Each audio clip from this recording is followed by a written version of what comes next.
Добро утро. Ова утро од Струмица ќе зборуваме за вклучувањето на науката и истражувачките процеси во средното образование. Имено пред неколку дена во Струмица се одржа првата научна едукативна средношколска конференција, а со мене еден од иницијаторите и председател на организациониот одбор на научната конференција, доктор Ѓорги Јанев, со кого ќе позборуваме околу идејата и потребата да се организира ваква научна конференција. Доктор Јанев, пред се, добро утро. Добре дојдовте во утринската програма на Телба телевизија. Да ни кажете зошто научна конференција за средношколци во Струмица? Добро утро, Сузана. Поздрав од Струмица. И многу ми е мило што се одзовте на нашата покана да ви соопштиме за еден прекрасен настан за првата научно-едукативна средношколска конференција.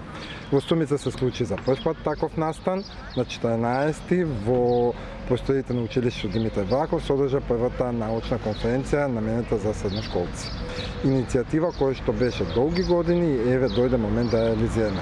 Јас сум многу среќен што успеавме точно во Струмица да организираме таа едукативна и научна конференција наменета за средношколците. Колку средношколци беа вклучени, колку трудови беа презентирани и како беше организирана самата конференција?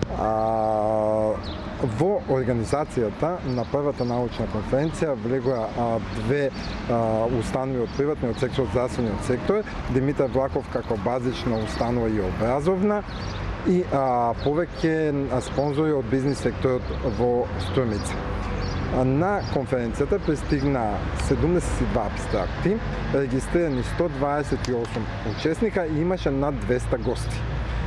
Самата конференција се одвиваше во 5 тематски сесии, како што се фитофармацијата, здравиот начин на живот, пушењето, здравата средина, геријатријата како многу интересна тема и особено важно машкото и женско здравје во адолесцентна возраст.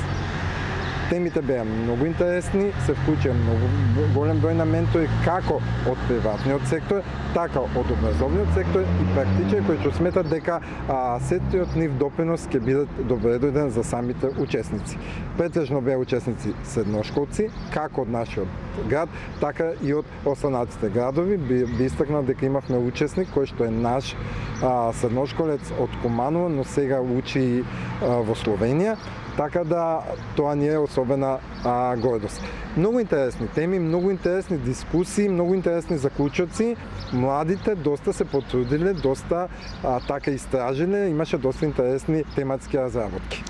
Кажете ми, дали не е рано да се вклучува едно вакво истражување, еден ваков научен пристап во средното образование? Кој е вашето размислување на оваа тема? Јас во науката се вклучив во средна школа. Така да мислам дека науката местото е таму. Таму се зародува желбата за да ствараш наука. Сето е тој интерес за нешто што го пројавуваат средношколците е почетоците за интерес за науката. Науката не се ствара на факултет, науката почна од средното образование. Сите тие дополнителни активности, сите тие истражувачки работи кои што може да се прават во средното училиште се почетокот на едни добри научници кои што ќе излезат од средношколските редови.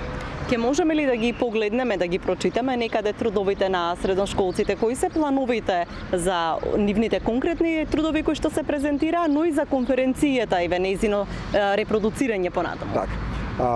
Денеска беше последниот состанок одржан на организациониот одбор и се донесе одлука дека во месец септември ќе биде издаден зборникот на трудови од првата научно-едукативна конференција Струмица, мај 2025, со тематски фокус храна, наука и медицина, со 72 абстракти. Внатре има и краток освет на тоа што представува таа научна конференција и какви се впечатоци од самата конференција и како го доживеа самите организатори, затоа што и за нас беше прв пат тоа.